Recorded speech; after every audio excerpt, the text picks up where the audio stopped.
Welcome to Financial Strategies with Andrew Agemy in Connecticut and Daniel Agemy in Colorado.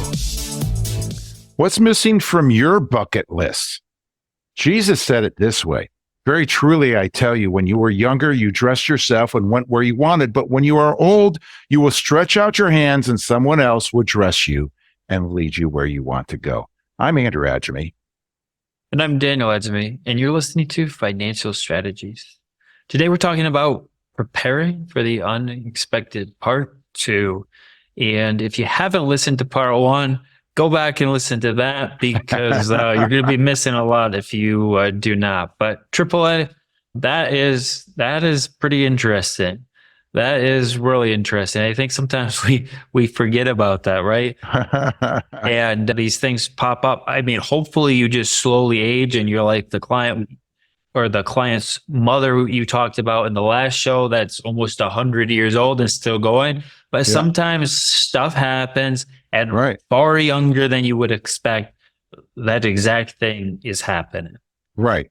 And this is the thing that's usually left out: preparing for death and preparing for disability. People typically, there's so many young people that don't have wills, don't have their estate documents in order. They don't have disability insurance. And there's plenty of older people in retirement. That's one of the things we check for and we handle, is making sure that they get their estate documents in order and get some of these things taken care of, because it's not on their bucket list. They don't think, they know they want to travel, they want to buy an RV, they want to do this, they want to do that, but they don't think, about going into convalescent. They don't have on their list, I want to go in convalescent home when I die. And Jesus said in this verse, I mean, Jesus is saying this, it says to indicate the kind of death that Peter was going to die and was going to glorify God with. And Jesus said, follow me. But the key is, this is a fact of life. Right. But how many times do we talk about this? And last week in our show, we talked about, that first of all, we need to think about things and how powerful the mind is. And we need to think about how we want it to go should we need some kind of care. And we talked about how long-term care is not just long-term care insurance. LTC is not LTCI. LTCI is how you fund your LTC. Long-term care insurance is a way of funding long-term care. But the key is long-term care. We need to look at how you're going to be thinking about how you want to be treated should you need care and what that means to your family. Then but if you have a robust portfolio, you need to make sure you're prepared financially for all these things. And a robust portfolio is what we talked about last week, is how that's going to be able to help people to be able to be prepared with that. And then knowing what your care options are and talking about, the different levels of care, right? There's where you can take care of yourself, and then you have some home care, and then there's assisted care living, and then there's skilled care and living. And whether or not your family is involved with that or helping you through that is another thing. But what are the options is what we talked about last week. And this week we're getting into, getting the family involved in this conversation. So we started with thinking about it so we know what to talk to family about. We start put the money to work in a robust portfolio. We talk about what our care options are. Then we can go to the family and say, hey, this is what we're thinking. Let's have a conversation. That's a tough conversation. Nobody wants to think about their parents getting old, right? And needing care. There's the circle of life is very interesting, right? Where you have a baby and the parents are the parents of the baby. And then it turns into where, now the child and the parents are friends. And then it switches to where, the children take care of the parents eventually. And that's just a cycle of life that happens. And if you're in one of the sandwich generation where, you have parents you're taking care of and you have children you're taking care of, that's real tough, right? And many people find themselves in those situations. Yeah, exactly. So these conversations, once you've put together, once you've decided what you want, you've got that portfolio that can support what you want. So when we're talking about the robust portfolio, we are not just talking about like your equities, right? We're talking about an entire portfolio that gets stronger the longer you live. So as you start experiencing cognitive decline, this isn't for if something happens younger than you expect, right? It will work for that, but it's good for just the normal as you get older, you have the cognitive decline, right? It gets more robust. So it can support each of these three different venues that you talked about, right? Where if the family is taking care of you, then maybe what it's doing is it's allowing to put an addition onto their house. You have a place to stay, or it's helping, right? As things have gotten more expensive, especially in the past few years, we're seeing more multi-generational families, right? Where their families are living together, and that's how they can afford things. So it can maybe help the kids or help you because you're together, right? Or if you're going to go into one of these living facilities or retirement facilities, you have the money to pay those monthly fees, as you mentioned in the last show. Or if you are having someone come into your home and help take care of you, that the portfolio is robust to take care of those things. Right. So many times, Daniel, people will, I'll hear people saying, we don't want to be a burden to our children. And that's why we're having this show, to be able to help people not be burdened. We help them financially not be a burden to their children, but there's more to it than that. There's the relational side, the conversational side that needs to happen to be able to understand what happens. And that's what we're talking about today on Financial Strategies with Andrew and Daniel Agemy, because people don't know what people don't know. We're looking at preparing for the unexpected, developing a strategy for how you and your family, you and your loved ones can be prepared for those things and that are coming down the pike. Well, we have a paper that we put together to be able to help you be able to understand this and delve into this further, navigating the challenges of long-term care. Again, long-term care is being cared for over the long term as you get older. How you fund that is with long-term care insurance. This paper is not about long-term care insurance as much. It is mentioned in there, but it's about long-term care. So we love to put this in your hand by calling 800-725-7616 for your free copy. 800-725-7616. Call now. You listen to Financial Strategies. Today's topic is preparing for the unexpected. So, Daniel, we started off talking about getting the family involved in the conversations. It's a tough conversation because nobody wants to talk about your parents. The people that raise you getting older, where you're going to have to start caring for them. But again, it's a fact of life. But the number one thing is understanding what the parents want. If you're the parent, helping the kids understand what it is that you want.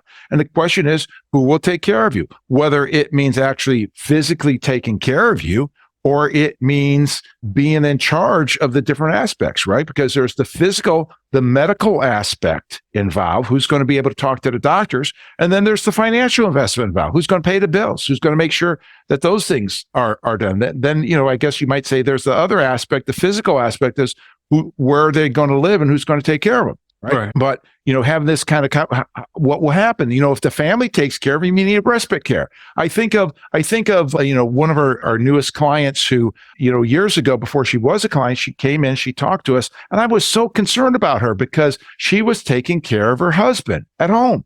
It was all her. It was 100% her. She had no respite care at all. You could see the wear on her body and on her mind and the stress she was under. When she came to the seminar where we met her, I saw it. When she came in to see me, I saw it. And her husband, I think he had Parkinson's.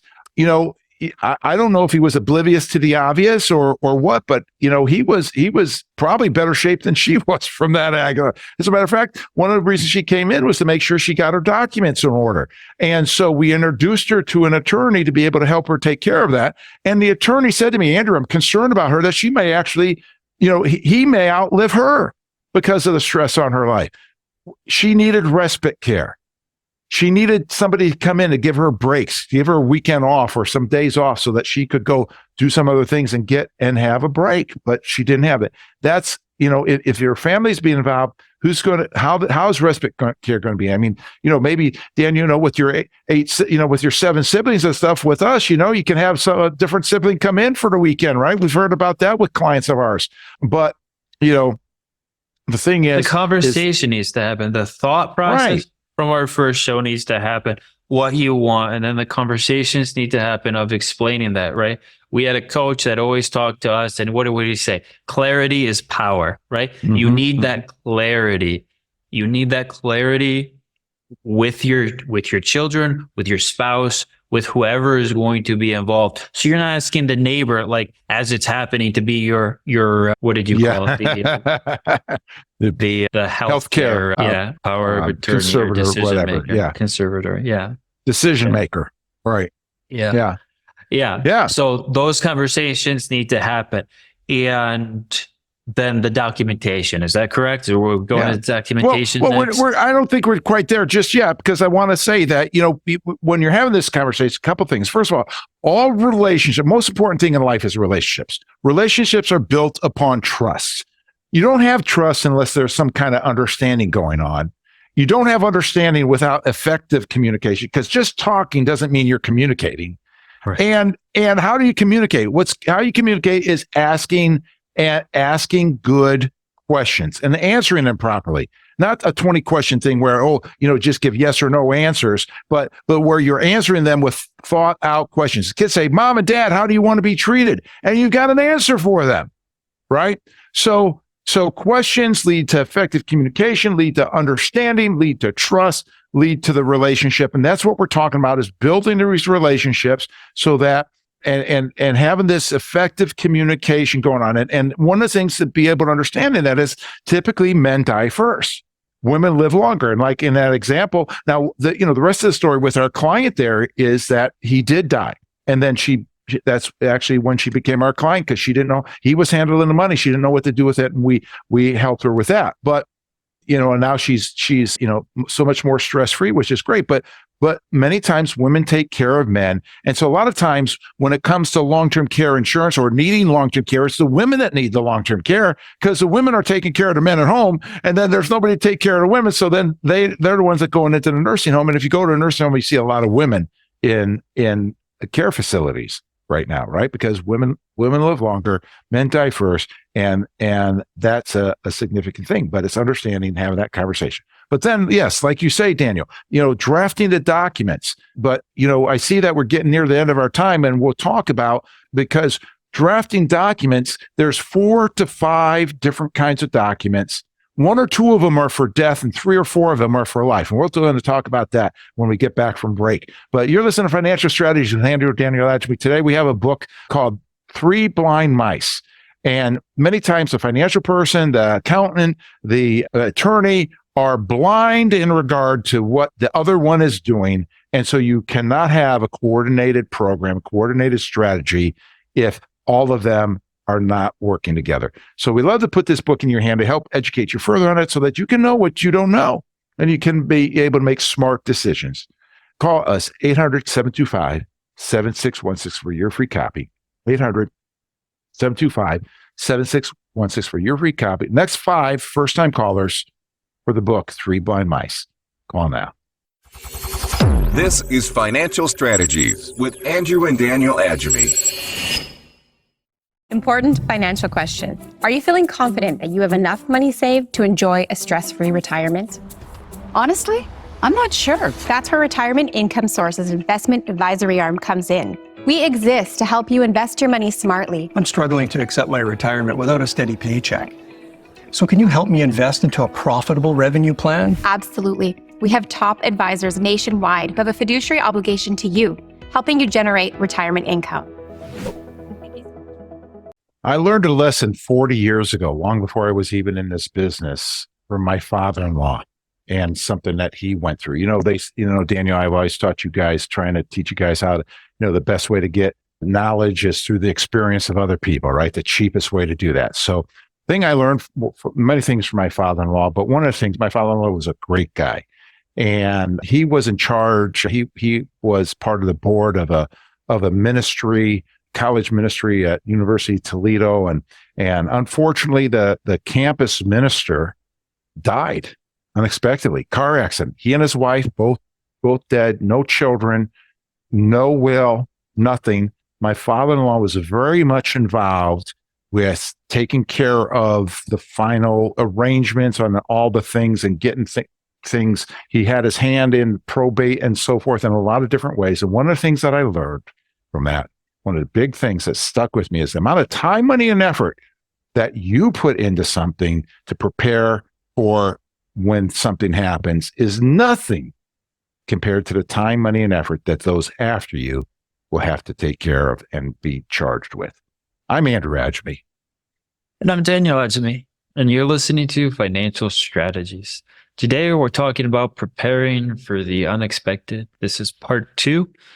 And AAA, that's serious stuff. That is, he got smacked right in the face, learned about that. We call it the Hall of Shame, right? We see so many things in our offices of people coming in, things that they have to go through, and the weirdest stuff too. Sometimes they had it right, but because of the order people die and stuff, there's some weird stuff. Not to mention just the simple things, like somebody thought they were in good shape, but they had an ex-spouse or they had someone who died as their beneficiary. They didn't want, and they got remarried, and now their spouse, their current spouse, got disinherited. It's some weird stuff that we have seen. Right. And it's not that they're bad people or anything like that. Just people forget.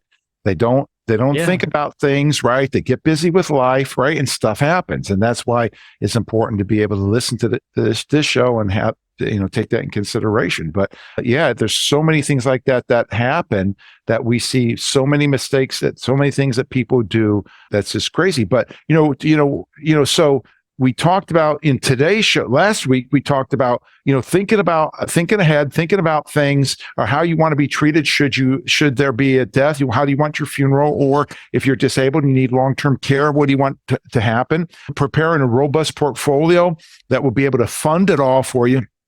Being able to know what your options are for care should you need some long-term health care, and then having a conversation with your family about that. Well, then, the next thing on the list is once you've got all this stuff figured out and the strategies that you want, is putting together the paperwork that's actually going to make that happen. Because it doesn't matter if you, say, oh, I want this, and then you die, or you go in the, you're in a car accident, you're in a coma, and they can't do it, and decisions have to be made, and maybe it's going to be not the decisions you want. Like what I talk about, to young families is who have children, and many times they don't have any documents saying who they want their guardian of their children to be. Well, the court is going to decide who their guardians are going to be. It may not be the people that they want. It's going to be by statute according to the law, but that's why it's so important to have the documents so you can get what you want. So that's what we're talking about, is drafting documents that get it the way that you want. Once you thought about it, had a conversation with family, get the documents that put it in order, right? So 4 of these documents, 4 or 5 of these there's 4 or 5 documents in total. 1 or 2 of them are for your death, and 3 or 4 of them are for your life. People don't really understand it. They think, oh, I get a will. Well, it's more than a will. There's a will, last will and testament. There's a living will, it says whether or not you want the plug pulled or when you want it pulled. There's a health directive that says, if you're rushed to the hospital in an ambulance and you can't talk, well, who's going to make those decisions for you? There's a power of attorney that says who's going to write the checks if bills need to be paid and you're not able to do it, right? There's the revocable or living will associated. So 5 of these things. Now the last will and testament is for when you die. The living will or the revocable trust is for when you live and for when you die, because it becomes irrevocable once you die. And it helps stay out of probate and things like that, which is good stuff. But the power of attorney, the health directive, the living will is all stuff for you for when you're alive. So a lot of these documents are for you when you're alive, because some people say, oh, I'll be dead, I don't care. No, this stuff is for you in your lifetime. You need this stuff, so that you can know. And that's not to say that maybe you put a letter together or something for your family saying who gets what, how you want things to be treated, love letters to your children, to your wife, these various things to be able to take care of that. But the documents, legal documents and personal documents, need to be drafted. And Daniel, I know I'm talking a lot. But I want to go into, where you listen to Financial Strategies with Andrew and Daniel Agemy. Today's topic is preparing for the unexpected.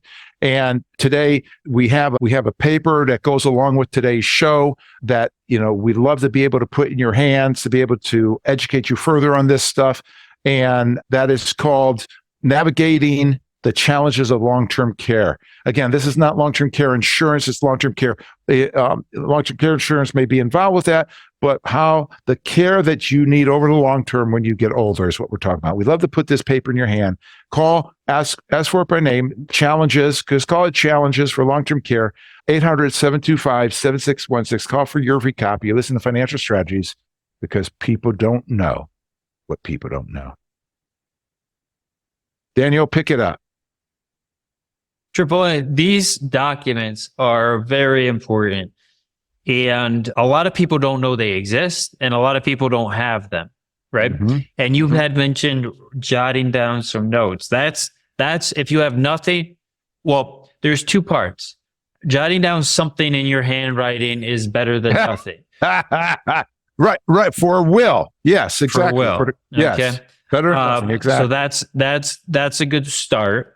You should have that. The letters to people you love, video recordings, audio recordings, you should, that's an important thing too. If you're able to do that, that's an important thing. That's not one of these documents, but that's a really wonderful thing that you can do. The documents everybody needs, right? The will and testament. Right. Everybody needs the healthcare directive. Everybody needs attorney. Power of attorney, right? Yeah. The trust, a lot of people are confused with trust. Should we spend a little bit of time on the trust? Because a living trust, it's not like people, I think maybe because of movies and stuff, people think like a trust is so money's hidden and no one can do stuff. A living trust is not like that. It's basically just an extension of you while you're alive. It can create privacy, because you don't have to name it your name. You could name it whatever you want, and then your assets are owned by this other name. So it can provide privacy. But other than privacy in life, it's not legally hiding assets. It's not taking stuff out of your name. It's not doing anything like that. It's still tied to you. Now it can give you privacy, and it can do things when you pass away. Mm-hmm. It can make it a lot easier for people you care about when you pass away. Yes. But it's not like this, you're putting it into this trust that's in the Cayman Islands and you don't have to things like that, right? Right. So, more people need these than, my point is, more people need these than they think. It's not to try to get around taxes or anything like that. That's right. That's exactly right. And, that's a good point, Daniel, because this, I have this big thing that I talk about in regard to definitions, right? And we use words, like your son or daughter when they're 15, 16 years old, their definition of done compared to your definition of done, right? Two different, same word, two different definitions. And so same thing with trust. People don't know what trusts are. And annuity is another word like that. People don't know what annuities are, right? And they have some kind of idea in their mind. A trust is basically a document that says what you want it to say, that things are going to be handled in a way that you want them to be handled. So, and they're either revocable, meaning that you can change it during your lifetime, or they're irrevocable, meaning you can't change it during your lifetime. And they have different purposes, right? The irrevocable ones will help in regard to tax laws and taxes that you may or may not want to spend, especially when it comes to estate taxes, that kind of thing. But a living trust, one of the big things of living trust is, like you said, Daniel, is get things. There's basically three benefits. One is it bypasses probate. So it doesn't go through probate. The second thing is it's privacy, like you say, because it bypasses probate, nobody knows, what your assets are. But, and in some states, not Connecticut, but some states, when it bypasses probate, the fees are lesser. The probate fees are lesser, but Connecticut is the most expensive state to die in. But with that comes, let's see, the other thing is that it allows for things to be moved to the next generation or to the heirs easily, quicker, faster, right? Whereas you don't have to sell the house to get money to the kids. if when you die. Whereas with probate, a lot of times you have to, you might take a while to sell the house because of probate. So probate just pushes things on, and it can be very costly, especially if you're using an attorney to take you through probate. Whereas if you have a living will, it's going to be less costly because you're not having to use an attorney so much. So I think that's a great thing, Daniel, is find out what the trust is. And with the trust, it allows things to happen. So it allows people to access your account after you die. So for example, if your bank account is owned by the trust, instead of the bank saying no one can access this money, the people who you've assigned will be able to access your checking account, for example, to pay for things for the funeral expenses or things like that, instead of it just being shut down until a court decides who gets the money. Now, if it's a joint account, the spouse would automatically have access to that. But these are things that allow us to do that. A lot of people don't think about it. The other thing is we have seen people who build trust and they don't put their assets into the trust. Yeah. And that didn't do you a lot of good. So the assets need to be owned by the trust for it to serve the purposes that you're looking for. Right. And that's a good point. In Connecticut, well, first of all, if you own a house, chances are, having a trust is worthwhile. If you don't own a house, you may not need a trust. You can get away with a will, possibly. But in Connecticut, to get all those documents written could cost by attorneys here $5,000 to $7,000. And we've seen people do that. And then, like you say, not fund them, not put the name of the assets on. So it doesn't go through. It's not in the trust. So I've seen people come with me, give me a whole sealed envelope of their documents that they never opened after they got them back from the attorney. So what good did that money, those thousands of dollars they paid the attorney, do? Nothing. They just say, well, write me a check for several $1,000s. If you don't want me to do anything for you, I'll take it. But that's what many times happens. And, whereas, we have the ability to kind of do that for like half that price for people through our trust department at Agemy Financial. But, that's a whole nother story, a whole nother thing. But anyway, this is what we're talking about. Drafted documents. Okay, so you're listening to Financial Strategies with Andrew and Daniel Agemy. Today's topic is preparing for the unexpected. We have a book that we'd love to be able to give you called 3 Blind Mice. And this is a book that will help you. It's not, I think it's like 250, 300 page book, but it's got some good detail in there to be able to help you be able to make some decisions and get educated, for the things that so you can make smart decisions. You can have that for free for the next 5 first-time callers, 800-725-7616, 800-725-7616. Call now. This is Financial Strategies with Andrew and Daniel Agemy. We invest a lot into teaching people because that's part of our philosophy here at Agemy Financial Strategies is serving people by educating them to be able to make smart decisions. And out of those people we serve, maybe 10%, maybe 1% want us to help them with their financial plan. That's fine. We're fine with that. So I give a lot of and do a lot of seminars, workshops, and such, and educating through radio, in person, all kinds of things, webinars.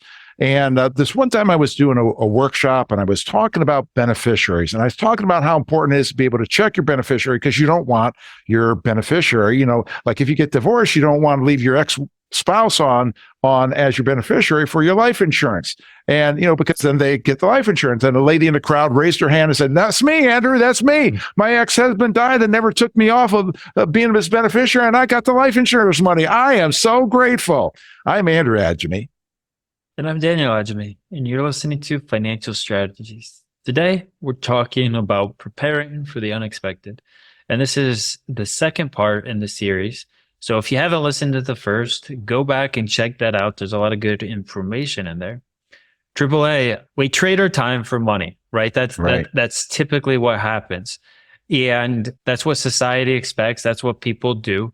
And hopefully they're enjoying what they're doing to generate that money. But some people don't. And those people are really trading their time for money. So it's important what happens to that money when you retire, but also when you leave this earth, because whatever where do you want your time to go? Do you want some type of legacy? Do you want to take care of people you care about? Do you want it just to go to whatever courts decide, or do you want it to go to your ex-spouse, like your story, right? Right. Yeah. And, and what I would say, Daniel, is, you said we trade our time for money. Well, that is true. But really what we trade our time for is value, right? We trade our time for something that's of value to us, right? Because we have relationships with people. We trade our time for developing relationships, but we also trade it for money. And money is not the most important thing. The relationships are the most important thing. But that's a very good point. But the key here is that when we're talking about drafting documents that people need, whether it's a will, health directive, power of attorney, living trust, last will and testament, or a letter to your spouse, what to do in event of death kind of thing, or disability, all those kinds of things, we need to understand who's going to be these things, right? So who's going to be the beneficiaries? Have you thought about that?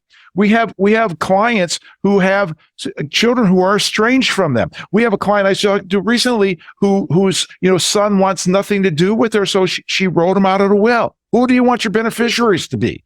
That is very key. You have people who don't have children, so then where do you want your money to go? Organizations, nonprofit organizations, friends. We have clients who doesn't have any children, but she's got a whole list of people that she wants to give money to, people that treated her well and were nice to her, or all of these kinds of things, right? Everybody has their different things, but who are your beneficiaries? How about power of attorney? Who's going to serve as your power of attorney? And not only do you need a power of attorney, but you need at least a backup, if not a tertiary backup, right? For that, if your first choice can't serve or doesn't want to serve, right? Maybe they die. Well, then you need a backup to be able to do that. Or they don't want to serve for whatever reason. We have a client, Daniel, that said to me, Andrew, if anybody ever asks you to be their executor, tell them no. It's too much work. Right? So, that's another. Who do you want your executor? Anytime you choose this, you should have a secondary, if not a tertiary, backup on that. For in case something happens to them, or they can't serve, they don't want to serve. So you need to decide that. For beneficiaries, who do you want to be? First, primary, secondary, right? Power of attorney, primary, secondary, tertiary, executor, primary, secondary, tertiary, right? Ideally, then there's a health conservator, same thing, and your primary might be your spouse for all these things, but then your secondary might be, a child, tertiary might be a different child, right? How about here's a big one that people don't think about: the custodian for minor beneficiaries. If you have grandchildren who are minors and you put them on your will or whatnot, they're going to get money. But if they're minors, they can't hold the money. Somebody else has to be responsible for that money. Now, especially like if those grandchildren, if your son is the father of those grandchildren, and those grandchildren and your son and their mother are not married, and the mother's off doing things, and your son predeceases you, well, guess who's going to become the custodian of that money? That mother that you don't want to be. So you need to be able to set up who you want to custodian. And that's where the living trust comes into play, because in a living trust, you can say whatever you want, how you want that to be, so that money is handled properly. Because if you're giving this money, it's not just that you want to give the money, you want to give it properly. We're supposed to be good steward of these things. We don't throw money away. Right? I was always taught to eat all my food, because by not eating all my food, I was going to throw money away. Right? And so we want to make sure that we don't throw money away, because like you said, Daniel, we exchange our time for money. So it's throwing time away. And really the major resource we have in life is time. Right? And you don't want to throw other people's time away too. Because when these things are not set out properly, it goes back to that example you gave of the guy telling you don't want to be the executor. When you were talking about giving money to all these things that, especially if you don't have kids, but you want to do friends and charities and all this, that's where trust comes in really handy, because it can it can have the account, and then the account can be dispersed to all these things. Or it could say, I just want the income from the account to go all these things. So that's where these trusts can make it a lot simpler for people and a lot more straightforward. Yeah, exactly. And well, you listen to Financial Strategy with Andrew and Daniel Agemy. Today's topic is preparing for the unexpected, part 2. Last week we did part 1, and you want to go back and check that out because that's well worthwhile. But we're doing part 2 today, and we have a paper that we like to give you to go along with this to help you plan, help you be educated. It's called "Don't Let Long-Term Care Be Your Financial Blind Spot." Okay, and it's not saying don't let long-term care insurance be your financial blind spot. It's don't let long-term care, because many people forget to do their long-term care planning. We read a scripture in one of the segments that from the Bible that shows that, it's just a natural thing of life that people get older, right? The second law of thermodynamics is everything goes from order to disorder unless acted upon by an outside force. So, our bodies are exactly that same way, and we need to be prepared for that. So don't let long-term care be your financial blind spot. Call 800-725-7616 for your free copy. People don't know what people don't know. So get educated so that you can make smart decisions. So, Daniel, talking about drafting documents, a lot of good stuff as we talked about that. So quickly going down the list, right? For between last week's this week, we talked about thinking about things, how you want to be able to be treated, talking about putting together a robust portfolio that's going to be able to provide for people into their latter years and gets bigger and better as they go instead of weaker and weaker. Knowing the options for care and what you can do throughout your years, having that tough conversation with family about how you want to be treated, their family or friends, drafting documents, right? And the next one, funding of all these things, right? Because it's going to take money, right? Whether you go into a facility, you get into that retirement community, it's going to take money to get into there. They gave the example of our clients who sold their house, took part of the money from their house and went into the retirement community. We're using the rest of the money from the house to be able to create an income for them to be able to provide for the monthly fees they have to pay to that community. How are we going to fund these things? Well, insurance is a way to fund things, right? That's where long-term care insurance comes into play. It's a methodology to fund, right? Those people that don't have long-term care insurance don't have, they're taking on the risk of long-term care costs themselves. Well, there's three cases when it comes to long-term care insurance, right? Those people that don't have any money to be able to buy long-term care insurance, they're just going to go on state aid. Those people that have, at the top of the list have more than enough money that they don't need, to do any insurance because they've got the money to pay for it themselves. And those people that are in the middle that maybe don't have quite enough money to pay for it themselves, but want to hedge their bets on that and put off some of why you have insurance is to take some of the responsibility off yourself and put some of the risk on the insurance company rather than you. And you pay for that. There's a cost for that. Now, whether or not that's of value to you, that's another thing. But reviewing, if you have insurance, reviewing it and seeing what does it actually do, what it's going to do for you, because insurance, as good as it is, you don't know how good it is until it's time to use it, at which point it's too late to do anything about it. And that's where we get lulled into a false sense of security because, quote, we have insurance to cover that. Right. And that's everyone. It doesn't matter how good you think your financial plan is or not. When you listen to this, we all need to stop and reevaluate because things change. Yeah. It's not just with the beneficiaries, like we talked about with people getting the wrong monies, right? Mm-hmm. It's all these different things that we need to stop and look at. Is the thing that's giving you security, the portfolio, the long-term care insurance you've been paying for the last 50 years or 20 years, right? The term insurance you have, whatever it is, like we have to stop and look at these things and see if they are what we think they are. Yeah. If we don't know how to evaluate that, we need to bring someone in who does know how to evaluate that. And it's usually probably not the person who sold it to you. Sold it to you. It could be, but Right. it's not usually, right? Mhm. And it's nice to have this sense of security, but if it's a false sense of security, that puts you even a worse spot because then the information you're giving people, we're okay, it's okay, we're good. And we've seen that too, where people keep telling the people, their family that, and then you find out, no, the stuff they had was junk, or it wasn't worth anything, or it wasn't even there. They just had it in their mind. So stop, pull this out. Something we haven't mentioned, AAA, that we probably should have been mentioning through this is being organized. You need to be organized through this whole process. If that's having your attorney who has the documents and you can access them, or your family can access them, the videos you may make, or the audios, or the letters. Right. If that's having it in a secure location where your family can access it, or, we store a lot of information for our clients so that when something happens, we have access to the documents, we have access to the trust, the wills, the things like this. In addition to, they probably have one with their attorney or somewhere else. Right. So the organization of this stuff is really important. Having your assets laid out in one spot where people can see what you have. That doesn't mean they all have to be in one spot, but a list of your personal balance sheet, right?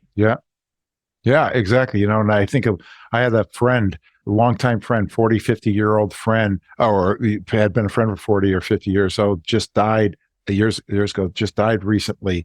And his wife said, well, he told me that everything would be here. And I went there and there was everything I needed. He talked about organization, Daniel. He was highly organized, and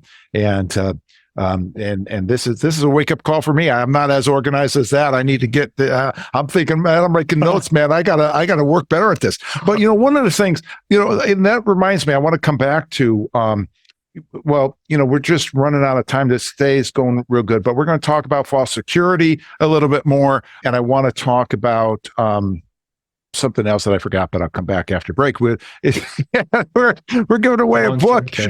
Oh yeah, we're giving away a book today, 3 Blind Mice, which will be able to help you to get organized.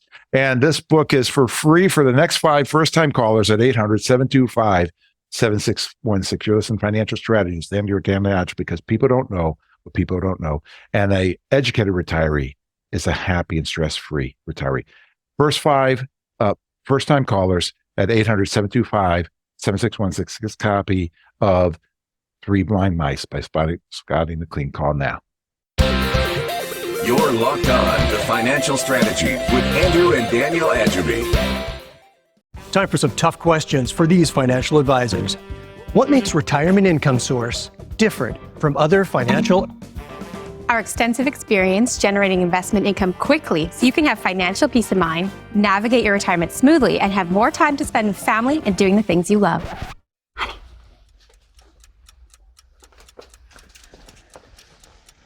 We gotta talk to these guys. We're done here.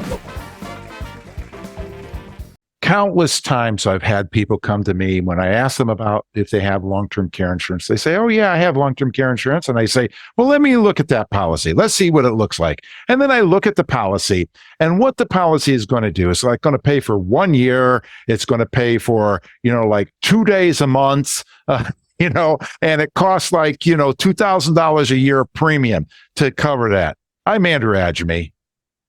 And I'm Daniel Agemy, and you're listening to Financial Strategies. Today, we're talking about preparing for the unexpected, and this is part 2 of a 2-part series. AAA, the long-term care long-term care insurance is a really interesting thing. A lot of companies took on long-term care insurance, and then it was more expensive than they thought, and it put them out of business, or they had to sell it. And then on the flip side, individuals bought it and they paid all these years for something and never needed it, and it went away, or they've been paying for it and it hasn't kept up with inflation, or it just never was that good. And they're difficult to understand. They can be very, very complex. Right. And the point is, it gives people false sense of security. And the example I started with, people thought, oh yeah, I've got long-term care insurance, but it wasn't of any value really. They were paying money for something, and they had long-term care insurance, but it wasn't going to do very much for them at the end of the day. So, what really was that? I mean, sometime, I talked to a client just yesterday, and he was showing me a policy like that. And I said, that's not going to really do anything for you. All that is a way somebody's trying to sell you a policy. They're not trying to help you prepare for long-term care with good long-term care insurance. They're trying to sell you a policy. That's what they're doing with that. And that's where you go back where what you said is have your insurance reviewed by somebody that knows what they're doing.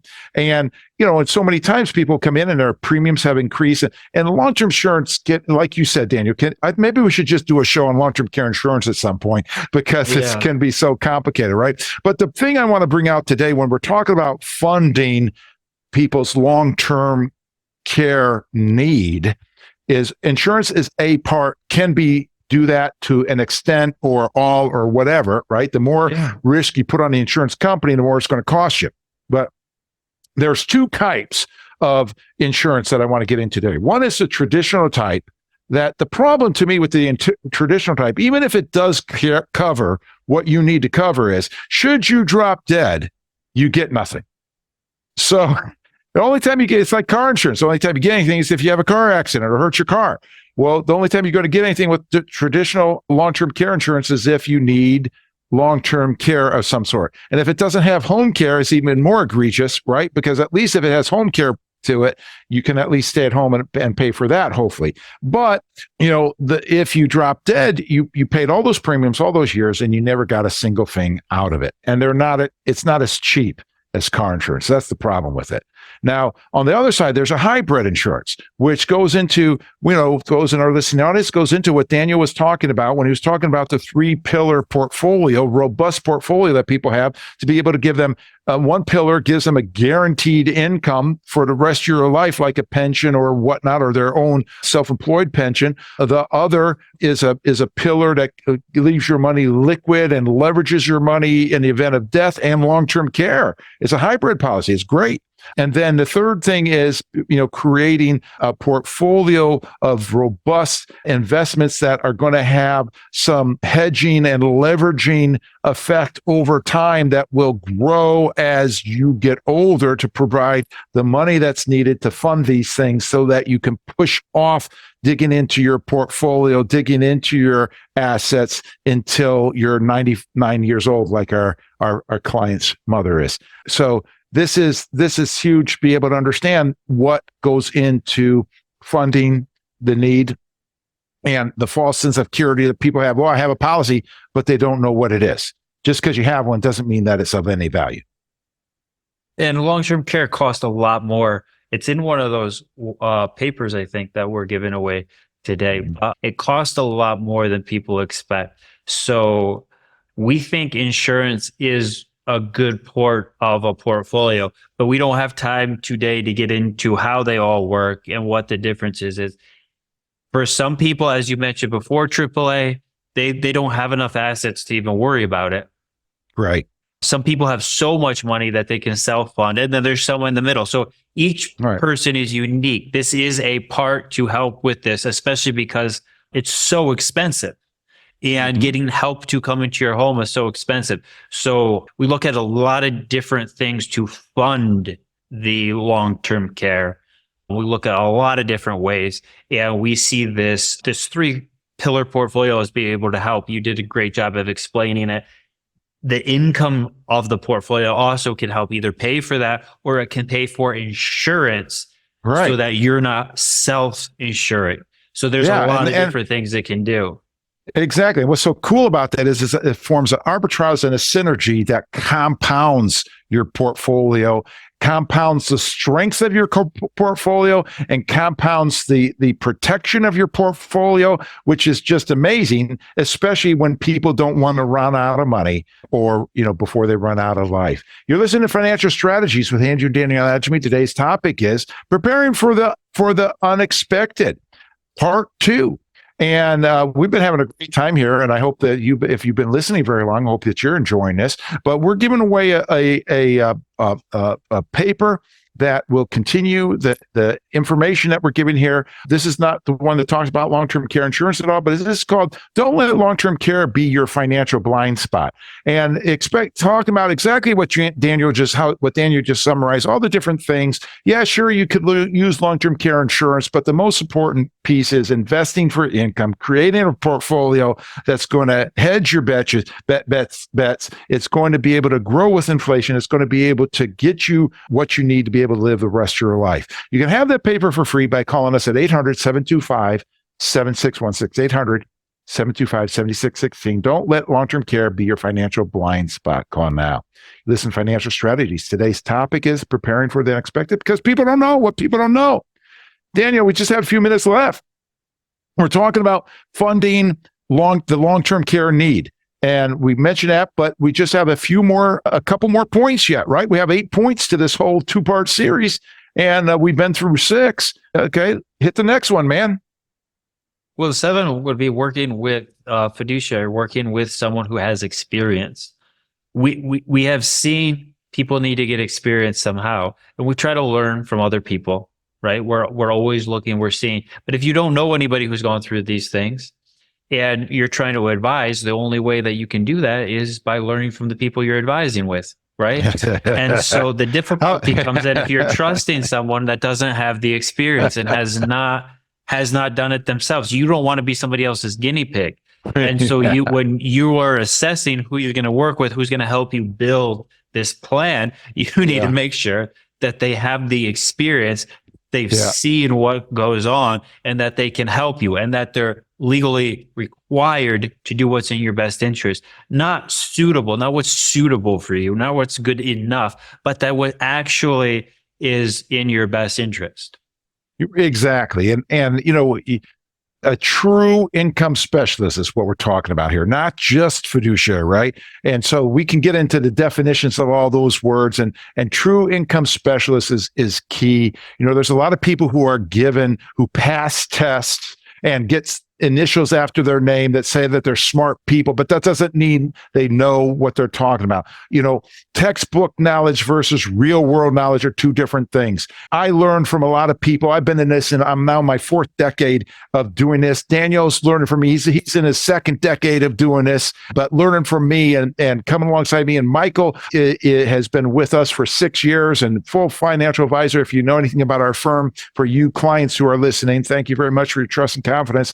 And point is that and because we retire vicariously through our clients every day, so we know what it's like to retire at 50, 55, 60, 65, 70, 75, 80, 90. We know what it's all like. And if you're just getting in retirement or whatnot, you don't know some of the things we know because we've experienced it. We know about it. We've learned, and we're compounding our knowledge base. And that you need an income specialist that's doing that. I think of a person I saw on somebody's big name website recently who actually worked for us. And this person is being touted as this big financial advisor. And I know the person. It's just a couple years ago that they worked for us. And I just have to laugh because of how the marketing of this person is and what the guy is like. And he's got a great heart, but he doesn't know what he doesn't know.